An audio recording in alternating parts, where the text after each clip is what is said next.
Amen, alléluia, soyez bénis frères et sœurs, heureux d'être avec vous. Soyez encouragés au nom de Yahushua HaMashiach et pour la gloire de Yahushua HaMashiach. Aujourd'hui, nous allons toujours à la lumière de la parole, dans le livre de Colossiens, et nous allons voir ce que Yahushua, notre Elohim, nous enseigne à chercher en tant que disciples, ce que nous devons chercher, en tant que témoins, ce que nous devons chercher.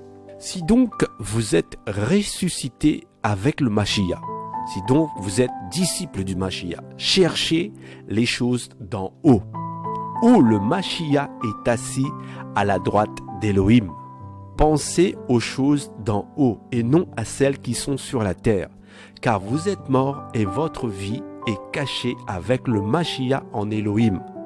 Quand le Mashiach, votre vie, apparaîtra, alors vous apparaîtrez aussi avec lui dans la gloire. Amen, alléluia. Donc ici, frères et sœurs, nous voyons que la parole nous enseigne et nous éclaire sur cette vérité. Que si nous disons que nous sommes du Mashiach, si nous disons que nous sommes ressuscités, si nous disons que nous sommes disciples du Mashiach, nous devons chercher quoi? Les choses d'en haut. Et le Seigneur nous enseigne et nous dit que nous devons chercher premièrement la justice et le royaume des cieux. Et non pas penser aux choses qui sont d'ici-bas, aux choses de la terre. Combien se disent du Mashiach, se disent chrétiens, se disent disciples de Christ et sont en train de chercher, sont passionnés, sont attachés aux choses de la terre. Et nous voyons à la lumière de la parole, si nous cherchons les choses de la terre, nous ne sommes pas ressuscités, nous ne sommes pas disciples du Mashiach, nous ne sommes pas fils d'Elohim. Parce que ceux qui sont ressuscités en Mashiach cherchent premièrement les choses d'en haut, le royaume, la justice du Mashiach. Tous ceux qui sont ressuscités en Mashiach, leurs vies sont cachées avec le Mashiach en Elohim. Et quand le Mashiach apparaîtra, alors vous apparaîtrez aussi avec lui dans la gloire. Ceux qui sont ressuscités en Mashiach ne sont pas dans les choses qui frappent le regard, mais ils cherchent le royaume, la justice du Seigneur.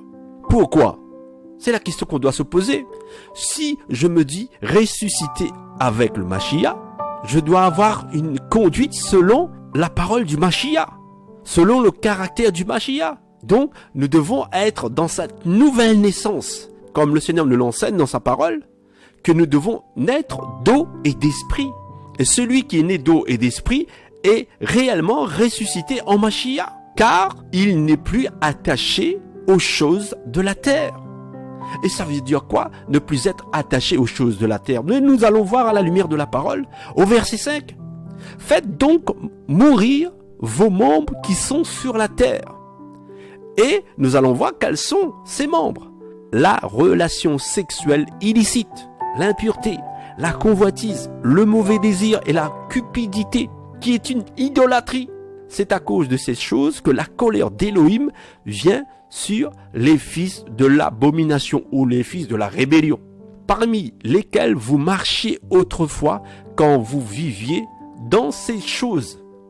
Donc là, nous avons encore une révélation. Le Seigneur nous éclaire encore, nous montrant que si nous sommes ressuscités en Mashiach, nous ne sommes plus dans ces choses, passionnés par ces choses, remplis de la cupidité, de la convoitise et de toutes sortes de péchés parmi lesquels nous marchions autrefois.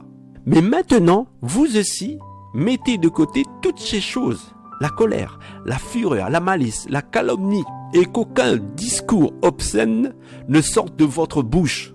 Ne vous mentez pas les uns les autres, vous étant dépouillés du vieil être humain avec ses œuvres, c'est-à-dire du vieil homme. Et ceux qui sont ressuscités en Mashiach ont revêtu l'être nouveau. Ils se renouvellent dans la connaissance précise et correcte selon l'image de celui qui l'a créé, selon Elohim. Car nous sommes devenus comme élus d'Elohim, saints et bien-aimés, revêtus des entrailles de la miséricorde, d'humilité, de douceur et de patience. Amen, alléluia, frères et sœurs.